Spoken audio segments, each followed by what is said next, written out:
It's a new year and a new chance for you to make a fresh start with your compliance. For the next 31 days on the FCPA Compliance Report, we're going to be bringing you a daily tip, strategy, or idea that you can use to improve your program. Here's your host, Tom Fox, the Compliance Evangelist. I have a special guest, Joe Howell. Joe is the former Executive Vice President at Workiva. He's now retired.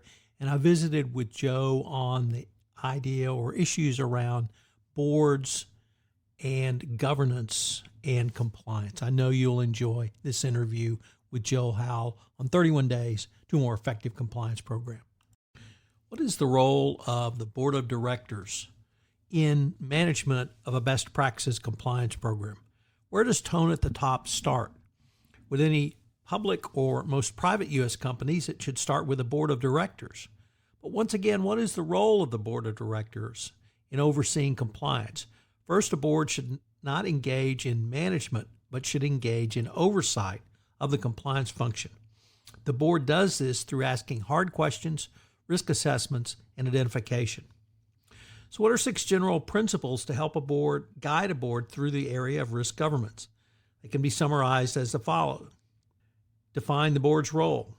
There must be a mutual understanding between the board, CEO, and senior management of the board's responsibilities.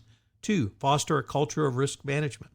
All stakeholders should understand the risks involved and manage such risk accordingly. 3, incorporate risk management directly into a strategy. Oversee the design and implementation of risk evaluation and analysis. 4, help define a company's appetite for risk. All stakeholders need to understand the company's appetite or lack thereof for risk. 5, how to execute the risk management process. Maintain an approach that is continually monitored and has continuing accountability.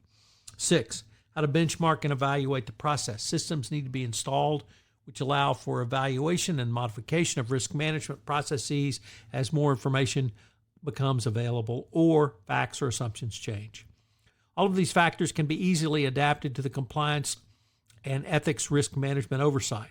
Initially, it is important that a board receive direct access to such information on a company's policies on the issue of compliance.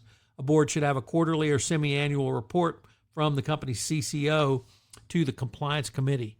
Every board should create a compliance committee to deal with compliance issues, as an audit committee more appropriately deals with financial audit issues. A board compliance committee can devote itself exclusively to non-financial compliance. The board's oversight role should be to receive such regular reports on the structure of the company's compliance programs, its actions, and self-evaluations. From this information, the board can give oversight to any modification to managing compliance risks that should be implemented. CCO reporting to the Compliance Committee should be structured carefully to promote ethics and compliance. So what are some best practices around reporting? 1, quarterly reports. The CCO should report in person to the committee every quarter. 2, executive session. Every quarterly report should be concluded with an executive session where the CCO and the Compliance Committee can have a frank discussion about any potential issues. 3, sitting in on other reports. The CCO should sit in on a committee meeting where other important officers report to the Compliance Committee. 4, informal relationship. A CCO should actively maintain an ongoing informal relationship with the chairman of the Compliance Committee. And 5, annual report to the full board. CCO should report to the full board at least once per year. The Compliance Committee quarterly reports are important, but the full board needs to hear about the challenges and risks facing the company, as well as improvements needed for the ethics and compliance program.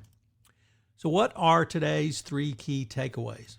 Number 1, a board compliance committee should provide oversight, not management. And that's sometimes difficult, as many board members or former senior executives who have previously engaged directly in management, but a board must provide a structured oversight for the compliance function. 2, a CCO should use multiple reports to communicate with the board compliance committee. This should be multiple ways of reporting, multiple types of reporting.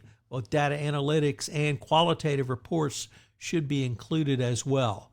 This should be a part of your overall quarterly reporting package, but you should work with your compliance committee chair to determine what, not only what they want, but help guide them and understand their role in oversight. It may be difficult, or they may not know what their role is regarding compliance, but with some of the recent decisions from the Delaware Supreme Court, particularly around the Bluebell case, there have been clear guidelines and parameters put in place for a compliance committee. And then finally, a board compliance committee oversight should make a company's compliance program more efficient and, at the end of the day, more profitable.